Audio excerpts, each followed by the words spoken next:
Bonjour à tous. Selon un rapport de la US Defense Intelligence Agency sur les forces armées russes, Vladimir Poutine possède deux énormes bunkers.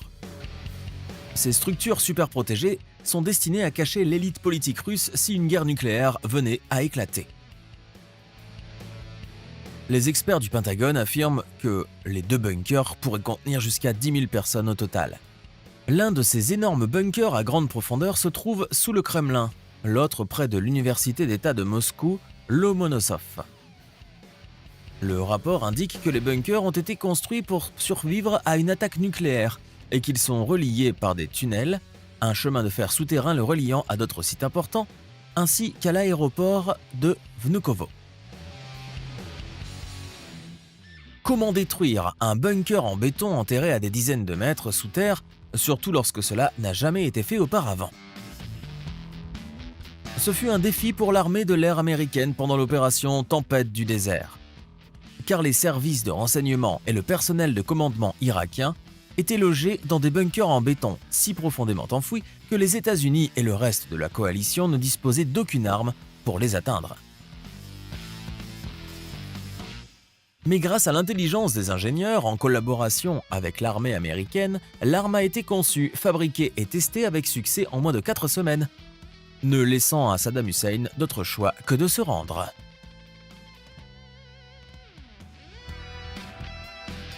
Saddam Hussein a envahi le Koweït en août 1990 pour l'annexer et prendre possession de ses importantes réserves de pétrole.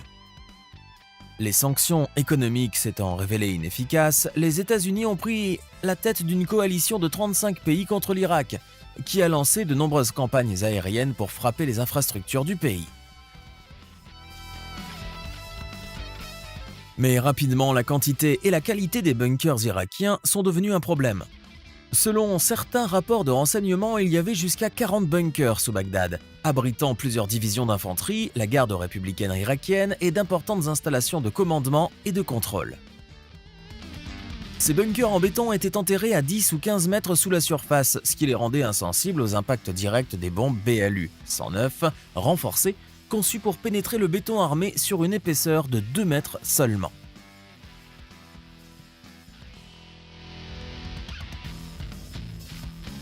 Une équipe composée d'ingénieurs de l'US Air Force et de Lockheed, qui a développé le BLU-109, s'est immédiatement mise au travail pour trouver une solution.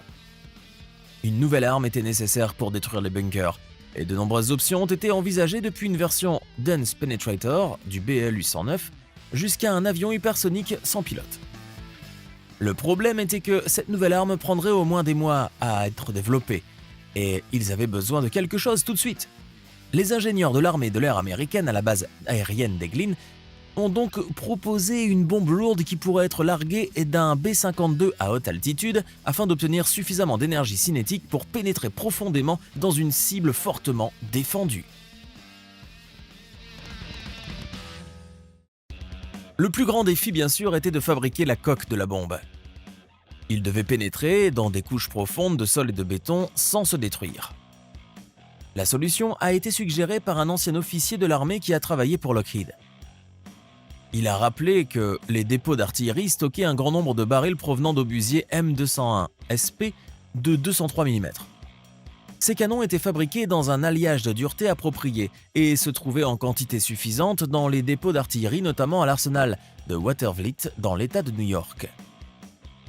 Mais les spécifications de la bombe n'étaient pas encore finalisées et les ingénieurs devaient informer les hauts gradés dans une semaine environ. Il a été décidé que la bombe serait livrée à l'aide d'un avion de chasse F-111. Ce qui signifiait que la bombe de 3 tonnes devait être réduite à 2300 kg. Dans les jours qui ont suivi, les ingénieurs de la base aérienne d'Eglin ont travaillé aux côtés d'ingénieurs de Lockheed ainsi que de Rockwell pour réparer l'avionique offensive du F-111. En parallèle, la production de pastilles et de grenailles était en cours. Des heures de soufflerie étaient réservées à l'installation LTV de Dallas. Et un lot de carénage de la partie avant du BLU-109 était envoyé à l'arsenal de Watervliet. Le mercredi 13 février 1991, lors de la décision de réussite ou d'échec, la base aérienne d'Eglin s'est engagée à effectuer 2 essais et 2 tirs réels en 2 semaines seulement, et elle a obtenu le feu vert. À la fin de la semaine, les spécialistes de l'arsenal de Watervliet ont reçu de Lockheed les spécifications des boîtiers d'obus.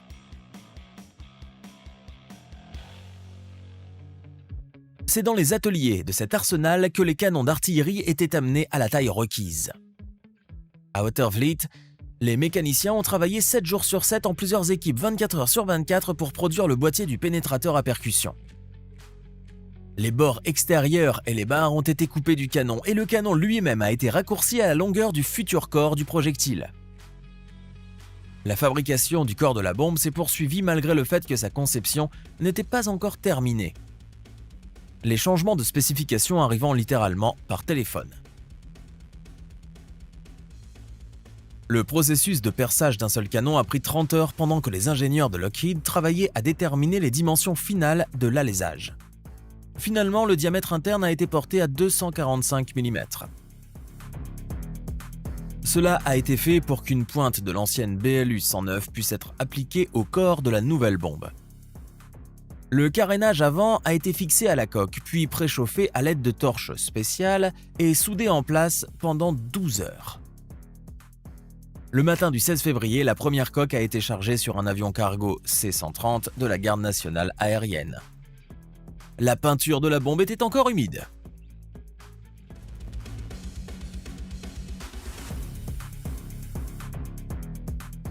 La deuxième bombe a suivi quelques heures plus tard. Le travail sur les troisième et quatrième coquilles a commencé immédiatement.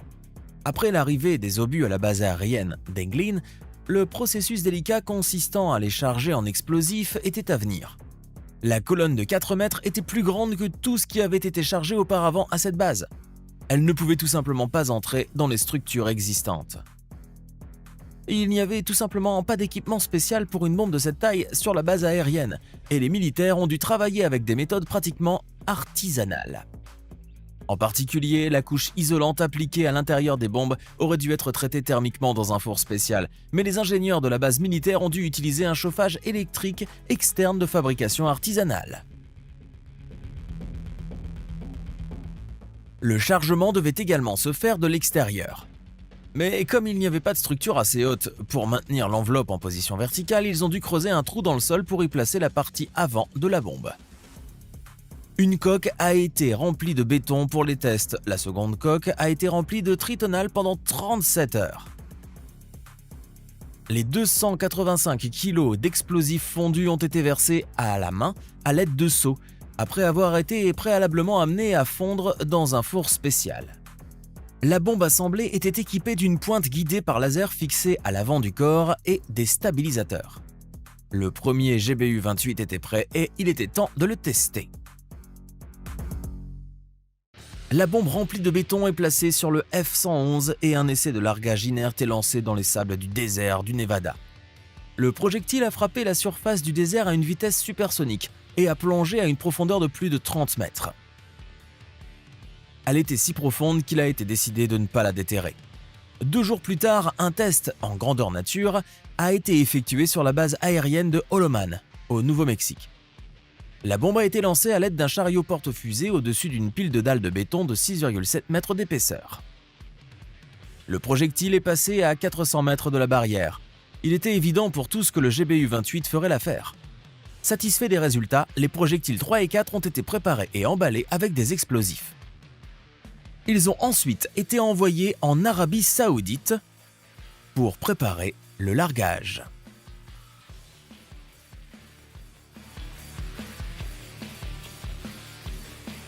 Le 27 février 1991, 2 avions de chasse F-111 de l'armée de l'air ont largué leurs bombes à guidage laser sur un bunker de commandement et de contrôle censé abriter de hauts responsables militaires irakiens. Le premier avion n'a pas atteint sa cible. La seconde, cependant, a réussi et si vous regardez bien, vous pouvez voir de la fumée s'échapper des évents du bunker quelques secondes plus tard. Cela suggère que la bombe avait pénétré profondément dans le bunker, ce qui a été confirmé plus tard par des photographies montrant un grand trou au sommet du bunker. Avec un seul largage d'essai, le GBU-28 détient le record actuel du plus petit nombre de largages avant un déploiement opérationnel. La plupart des bombes de l'US Air Force subissent 30 largages d'essai avant d'être mises en service. Certains pensent que si l'Irak a immédiatement cessé le feu un jour après le bombardement des bunkers, c'est peut-être parce que Saddam Hussein a réalisé que ces bunkers n'étaient plus des refuges sûrs.